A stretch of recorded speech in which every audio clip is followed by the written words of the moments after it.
Hello friends, कैसे हैं आप? होप सो आपके पेट्स बहुत ही अच्छे होंगे। मैं हूं डॉक्टर राहुल, आप देख रहे हो YouTube channel doctor Rahul pets and pets.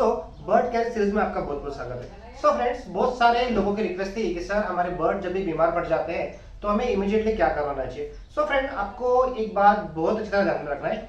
जब भी आपके बर्ड्स को बहुत ज्यादा लैटिन लग जाती है या फिर पोटी में से पूस बहुत ज्यादा आता है, उसके बाद ब्रीदिंग काफी ज्यादा होती है और एक कॉर्नर में वैसे बैठे होते हैं सर टिका के और मुंह नहीं पाते, हम वहां पर ध्यान देने के बाद हम उसको आवाज देने के बाद रिस्पॉन्ड नहीं कर रहा हो, तो इसका मतलब आपका बर्ड जो है बहुत ही क्रिटिकल कंडीशन में। फ्रेंड, जब भी ऐसी सिचुएशन हो जाती है तो हम लोग काफी हेल्पलेस वापर हो जाते हैं, क्योंकि बर्ड को इमीडिएट अटेंशन करना बहुत ही जरूरी होता है। बर्ड जो होते हैं काफी सेंसिटिव होते हैं, तो उनको थोड़ा भी अगर कुछ हो जाता है तो वो इमीडिएटली रिएक्शन करके शॉक में जाके बहुत बार उनकी डेथ भी हो जाती है। तो ऐसी इमरजेंसी के टाइम में आपको क्या क्या करना चाहिए ये हम अभी बताने वाले हैं।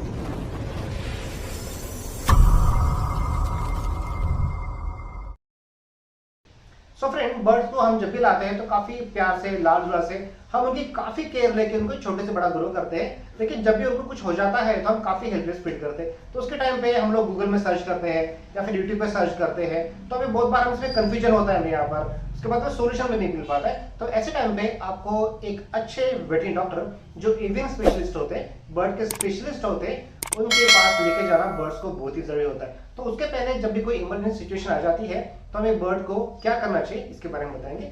बने रहिए वीडियो में लास्ट तक। फ्रेंड, जब भी आपके बर्ड में ऐसी कोई इमरजेंसी सिचुएशन आ जाती है या फिर बर्ड जो काफी बीमार है ऐसा आपको लग रहा है, तो सबसे पहले अगर माइंड भी आपके पास 10-12 बर्ड है या फिर 4-5 बर्ड्स है, तो आपको सबसे पहली चीज जो होती है उसमें से जो भी आपका बर्ड बीमार है उसे प्रॉपरली वहां पे सेग्रीगेट कर लीजिए। उसके बाद आप देखिए कि बर्ड का बिहेवियर कैसा है। तो अगर एनवायरनमेंट काफी वहां पर कूल्ड होगा तो उसको हॉट एनवायरनमेंट की जगह आपको वहां पर शिफ्ट करना है। तो उसमें क्या करवाना है, आपको जो भी उसका छोटा सा आपको केज लेना है।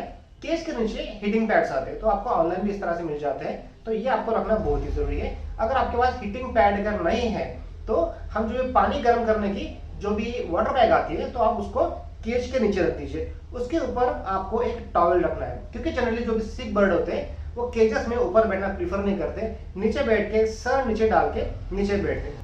तो बर्ड को यहाँ पर हमको थोड़ा सा हॉट एनवायरनमेंट देना बहुत ही जरूरत है। जनरली हमें यहाँ पर बर्ड का जो भी टेम्परेचर मेंटेन करना है एनवायरनमेंट का 27 से लेकर 30 डिग्री सेल्सियस तक हमें वहां पर टेम्परेचर वार्म मेंटेन करना है। तो उसके लिए आपको जो भी केज है, केज के ऊपर हमें यहाँ पर वहां पर ब्लैंकेट डलवा दीजिए ताकि उसे वार्म फील करे। तो वाटर बैग का जो टेम्परेचर है वो बहुत भी नहीं रहना चाहिए, near about 30 to 35 degree Celsius आप रखिए ताकि आपको उसको अच्छी तरह से हीट मिल सके। सेकंड थिंग जो होती है, अगर आपके पास वाटर बैग नहीं है तो आप यूवी लाइट आते हैं, तो यदि आपको इस तरह से यूवी लाइट्स आते हैं तो आप उसको यूवी लाइट से आप वहां पर हीट दे सकते हैं या फिर आपको ब्लैंकेट से उसको ढकवा दीजिए। दूसरी जो चीज है, वहां पर अंदर जो एनवायरनमेंट है उसका टेम्परेचर आपको देखना बहुत जरूरी होता है। इस तरह से वॉचेस आते हैं, तो आपको बर्ड की केज में वॉच रखना है और आपको बर्ड को वहां पर ठीक तरह से देखना है टेम्परेचर वहां पर कितना है।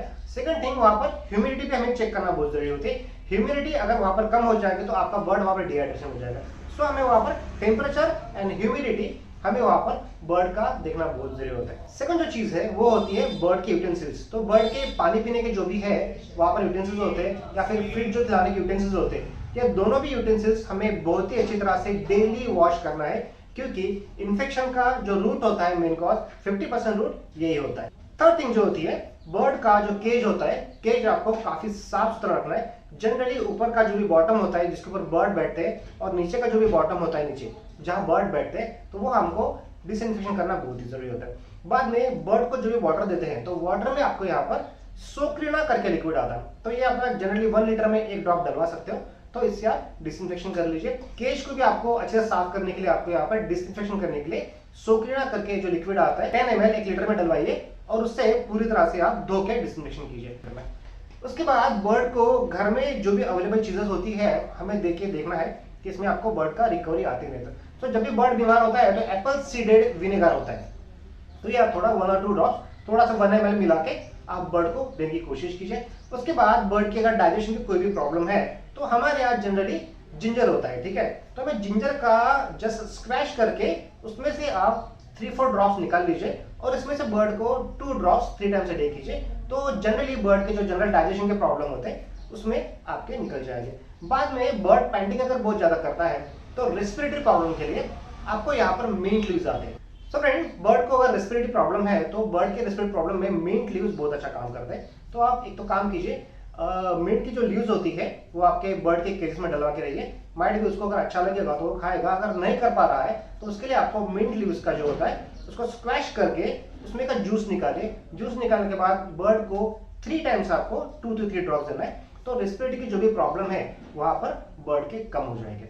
उसके बाद फोर्थ थिंग जो होती है, आपको बर्ड का जो भी स्ट्रेस है बर्ड का पूरी तरह से मिनिमाइज करना है। तो बर्ड को यहाँ पर आपको ज्यादा बार बार जाके डिस्टर्ब नहीं कर रहा है कि ये सो क्यों रहा है, ये उठ क्यों रहा है। तो उसको एक अलग जगह पर रख के ऊपर से ब्लैंकेट रख के लेट हिम रेस्ट, और बर्ड से आपको वहां से दूर रहना है। उसके बाद 6th थिंग जो होती है, बर्ड को लाइट की बहुत ज्यादा जरूरत होती है। तो मॉर्निंग आवर्स में 7 to 9 o'clock जो भी लाइट होता है तो आप बर्ड को बाहर निकाल कर रखें। तो इसमें से विटामिन डी सिंथेसिस होता है, तो इससे बर्ड की स्ट्रॉन्ग जो होती है, बोन जो होती है अच्छी से स्ट्रॉन्ग रहती है और बर्ड की स्ट्रेंथ बहुत अच्छी होती है। ये सब करने के बाद भी आपका बर्ड ठीक नहीं हो रहा है तो आपका बर्ड काफी सीरियस कंडीशन में, तो उसके लिए इमीडिएटली वेटरी डॉक्टर के पास लेके जाइए। अगर फ्रेंड्स आपके नियर अबाउट कोई डॉक्टर नहीं है, आपको लग रहा है कि आपके डॉक्टर एवियन स्पेशलिस्ट नहीं है या फिर बर्ड के बारे में जानकारी नहीं रखते, तो आप हमें डायरेक्टली कॉल सकते हैं। हमारी सर्च आईडी है डॉक्टर राहुल वेट। इसके लिए आपको call me for app download करना पड़ेगा और हमें डायरेक्टली कॉल करके हम यहाँ पर टेलीफोनिक कंसल्टेशन प्रोवाइड करते हैं। आपके बर्ड की जो भी छोटे से छोटी, बड़े से बड़ी जो भी प्रॉब्लम है हम आपको इजीली सॉल्व करेंगे। या फिर हम बर्ड के जो भी प्रॉब्लम है आपका इसके वीडियो भेजिए, हमें व्हाट्सएप पे फोटो भेजिए, हम इसको आपको पूरी तरह से सोल्यूशन देंगे। Thank you, thanks for watching.